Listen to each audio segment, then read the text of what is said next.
there's a course, one of my favorite courses that I took was called Psych and Faith. And what that was is they took traditional secular psychology, married it to Catholic theology, and formed a union. And you can see how it works and where the breakdowns are, but you can also see where the common ground is and how they can work together. And that's what the essence of Catholic studies is taking that which is of the world and treating it more like it should just be in the world. So what I like about it is it does what I think every Catholic educational institution should do, and that is integrate faith into every subject. Absolutely right. And oftentimes that's not the case. Right. In fact, in some of these so-called Catholic institutions of higher learning, whenever faith is brought up, it's bashed or criticized or challenged. Right. But in your programs of Catholic, what is it called again? Catholic Studies. Catholic Studies program. It respects our tradition and brings our tradition into whatever subject matter you're dealing with. That's wonderful. And then, I need to add that it's incredibly orthodox. Yes. At a time, I was in college in the mid 1990s, and it was during a time of slight unrest. I think would be the best way to put it, and a little bit more progressive. Some might say liberal ideologies that are going on. It was very faithful and very orthodox. So when you look at that, we didn't get any of the questionable material that was out there at that time. There was questionable material going on during my time there, but not while I was in school. So eventually I graduated with those degrees from St. Thomas. And then once you got out of St. Thomas, you went on to theology, and where was that? I went to Mount St. Mary's in Msgr, Maryland. What was that seminary like? That was very orthodox and very full. We were, at the time that we were there, there were about 250 students. That many? That many. Yeah, so we were quite full. They had just finished adding on the Bishop Keating wing, which was a wing for deacons, so that the deacons would have suites, and that opened up even more room for seminarians to be able to go to school there. So, we had roommates, which is almost unheard of these days in seminaries because, it was so full, it's a beautiful thing.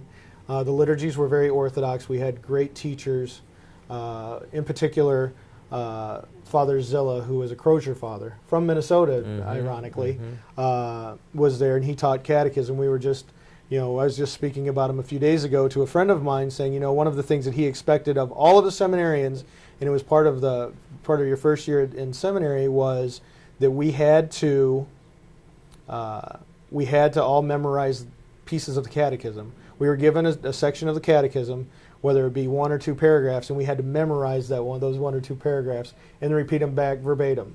That was we went through, and that was your final. Why do you think he did that? I think because, to understand the faith, there is not just sense of vague understanding and generalities. I think there needs to be specifics, and I think that that's exactly what he taught. So you need to know things like that. So as you go through and you memorize things about the catechism and memorize those specific lines within the catechism, then when it comes to recall later on, you don't necessarily have to be verbatim about it, but you know exactly what's involved. For example, my section was on morality. That was part of where I was at, and it talked about the homosexual tendencies. It's a part of where I was at, and how that we're to hate the sin and love the sinner, and that we're to through disinterested friendship to help those overcome that affliction that they have, and that's straight from the catechism. It may not be word for word any longer. I mean, it was 10 years ago, but it's along those lines. Now that doesn't mean that I don't know why God made me. I think it's no secret that catechetically we've had some hard times, and that it has been said that fellows were going to the seminary after 12 years of education in grade school and high school and didn't know the fundamentals or the rudiments of their faith. And so seminaries had to give these fellows a catechism course. Right. Because there were glaring loopholes or lacunae in their Catholic background. And that's really sad. I think things are improving to some extent. But when Peter and I grew up, we had the catechism over and over again throughout 8 years of grade school. I mean, it was the catechism repeated over and over, and by the time you got out of there, you really knew the basics.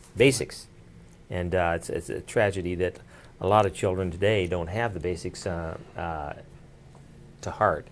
Right. And I think maybe in your seminary education, they were addressing that by...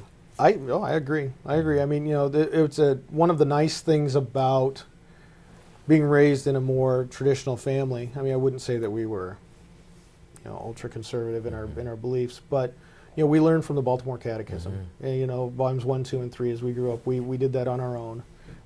So like when we went down that road and knew those things, we were able to respond in a Catholic way to the various things that happen within life.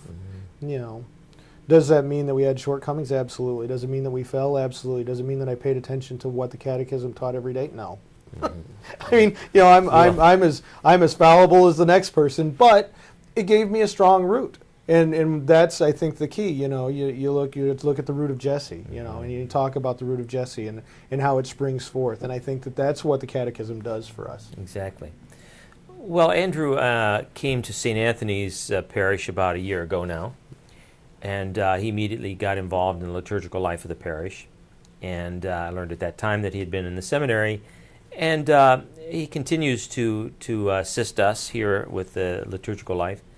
The listeners perhaps might be interested in knowing that while you were in the seminary for a period of time, this time you're not in the seminary. Correct. But still open and receptive to God's call. Absolutely. Would you like to say a word about that? How Sure. Yeah, no, absolutely. Oftentimes, one would think of the priesthood and as they go through that once one enters the seminary, it's kind of an all or nothing situation, and that most guys just go straight through and there's never a break. Well, what I think as especially in the post-conciliar years, what we're finding is that guys are taking breaks and guys are taking times off, and they're actually discerning more rather than it being something that it's just a A, B, C, 1, 2, 3 type of a situation.